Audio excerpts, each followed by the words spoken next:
What's up, guys? Welcome back to the Casual Critic YouTube channel. I'm happy to have you here today. We are reviewing Moon Knight that just finished up its last episode last Wednesday. I'm actually recording this the day the finale aired, but it's coming out a little later. The two main characters are played by Oscar Isaac and Ethan Hawke. I'm a huge Ethan Hawke fan. I think that man is a genius. Have you ever heard him talk about literally anything? I love Ethan Hawke. And I'm not a huge Oscar Isaac fan just yet, but I feel like that will be rectified. I've seen him in a few things and I've liked him. I just haven't seen him in enough to be a huge fan of him just yet. And as of recording this episode, it has got a 87% on Rotten Tomatoes, which personally I think is a little high. It's a little higher than what I rated it at least, but it's a fairly accurate assessment of the show. So this is going to be pretty much a no spoiler review. I am going to be touching on a few things that happen, but I'm not going to go into very much detail. Does that make sense? Like, I'm going to be talking about things that happen in certain episodes. So if you want to be a completely clean slate, I would not recommend watching this video until you've seen the series. But if you're okay with knowing just a tiny bit of kind of just the structure of the show and how it plays out a little bit, then you're free to watch this if you want before watching Moon Knight. I'm not going to be talking about like story elements. Like, I'm just going to say this happened in this episode, but it's going to be very broad stuff. So that's just your warning going into this video. So my expectations were very high. It's a Marvel production. They've set the standard very high. So I'm always excited for new Marvel stuff to come out, even if I'm not a huge like comic book fan. And with this one in particular, I knew nothing about Moon Knight going in. I had no idea of his powers, literally anything. I was completely clean slate going into this, which in retrospect might have hurt me a little bit watching the show, only because in the first few episodes, and I'll get into the review now, in the first few episodes, for me, it dragged. I was really not enjoying my time, to be honest, because I did not give a shit about this man, okay? Now, the story was interesting-ish in the beginning. It didn't really pick up until episode 4, 5, and 6, in my opinion.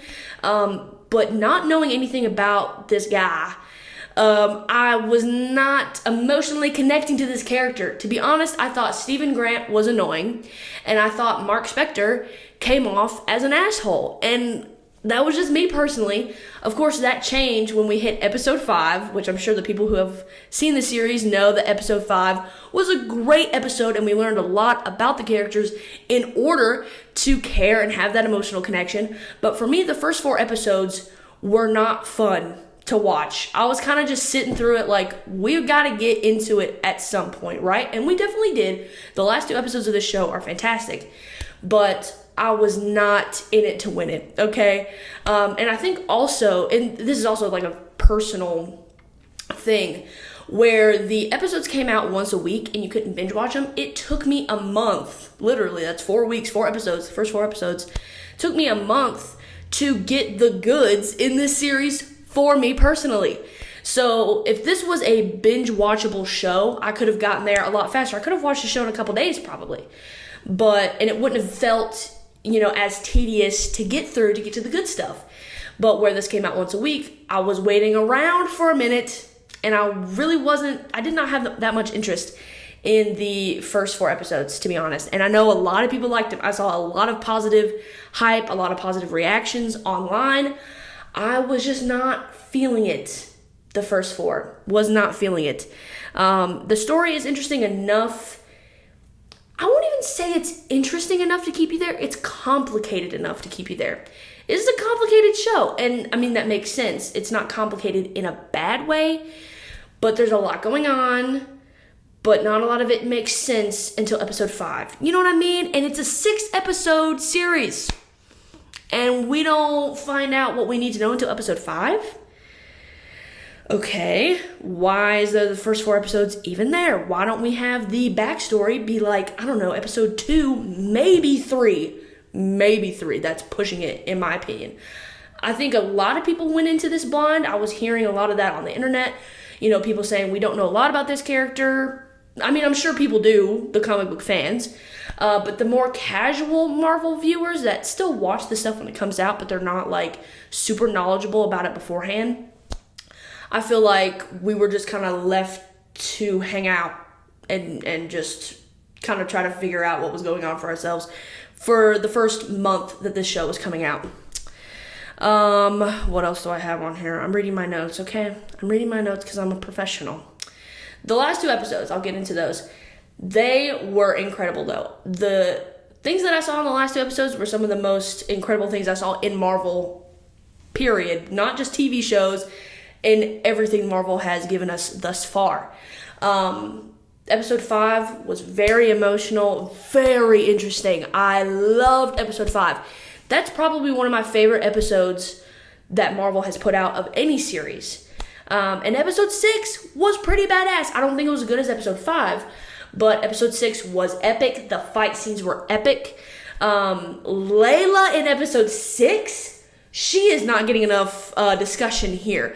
And I will be honest, as far as Layla goes in the other episodes, I really did not care about her. I really did not care. Sorry. But episode 6, she's looking good in her outfit. And those of you who've seen it, you'll know I'm trying to keep it basic. But she looks badass as hell, and I loved her. And she was one of the coolest people in Marvel in that time frame where she was doing what she was doing. You know what I'm saying? The fight sequences between Ethan Hawke and Oscar Isaac were cool. The fight sequences between the other things that were going on were cool. I'm trying to keep it basic. I'm trying not to go too crazy. But yeah, the last 2 episodes were amazing. They honestly, in my eyes, redeemed a lot of the drudgery of the first 4 episodes. Sorry, I know a lot of people liked it. I just could not get on the horse. The horse was going too fast, or I don't know. I couldn't get on it. I was just losing interest. But the acting was very, very good. Oscar Isaac gave a great performance. Even if I didn't like his characters, it didn't mean he was giving a bad performance. It was just, I don't know you, and I don't really like you right now, but I liked him later. Ethan Hawke's performance was incredible. The girl that played Layla, I don't know her name. She could have been better, but she was still really cool in the last episode. But all the other stuff, she could have been better in my opinion. The directing was really, really good. It was a beautiful series as a whole, even the first 4 episodes. Beautifully shot. Loved the directing. The writing was okay. Could at times come off a little cringy, but it was fine. It was fine. Overall, I gave this a 3.5 out of 5. Before the last 2 episodes, I probably would have given this a 2, to be honest. But those last 2 episodes really, really pumped me up for it. I think this would have been better as a movie instead of a TV show. And maybe, I don't know, they had their reasons for doing what they do. I just think 6 episodes, 6 hours for the story that they told was not necessary. Okay, I think it could have been a 2-hour, maybe 2-hour, 15-minute movie, and it would have been a lot better. It would have played out a lot better, in my opinion. But overall, I give this series a 3.5 out of 5. If you've seen Moon Knight, please let me know your favorite moments. I'm sure they come from the last 2 episodes, probably. But let me know your favorite moments and what you would rate this series. If you go down in the description box, you'll find my TikTok, my Twitter, and my Instagram. Please follow me on all those social media platforms. And be sure to subscribe to this channel. Between like 60 and 70% of the people that watch my videos are not subscribed, and that is not acceptable. Also, I got rid of my boom arm. Did y'all notice?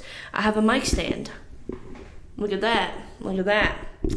I hope that didn't put me out of focus. Anyway, mic stand. So, subscribe to the channel. Sorry if that made a noise. Subscribe to the channel. I would really appreciate it. It helps out a lot. And I'll see you guys in the next review. Thanks.